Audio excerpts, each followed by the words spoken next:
Tax season na dito sa Canada, which means we have to file our income tax for 2024. But before that, let me tell you yung experience ko pagdating sa income tax filing dito sa Canada. And this is one of my craziest experience pagdating dito sa Canada.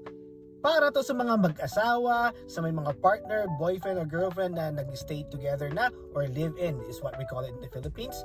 Pero pagdating dito sa Canada, they call it common law partner.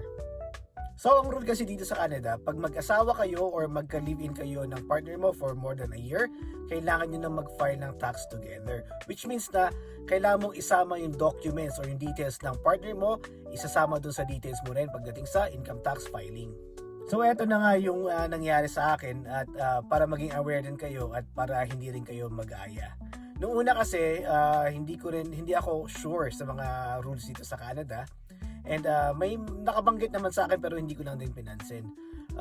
Tumagal kami ng partner ko na magkasama sa isang bubong and nagpa-file pa rin kami ng tax namin separately.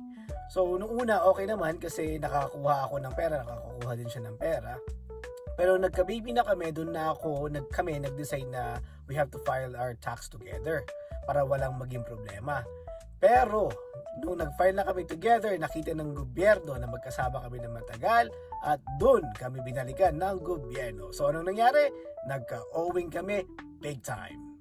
So ngayon, nag-backtrack ang government at tinignan nila kung kailan kami naging 1 year together until doon sa year na nag-file kami together. At doon nila na-determine kung magkano yung magiging owing namin. At syempre, nagulat kami, di ba? Kasi biglang may owing.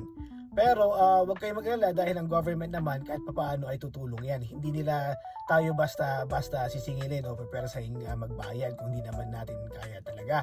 So meron silang tinatawag na plan at pwede kang makiusap sa kanila. So yun lang naman yung kagandahan doon.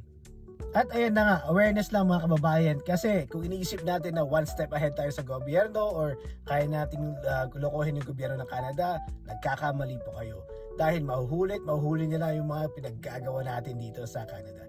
So hanggang dyan na lang muna sa my next video. Sana may napulot kayo sa video na to. Hanggang sa ulitin, peace!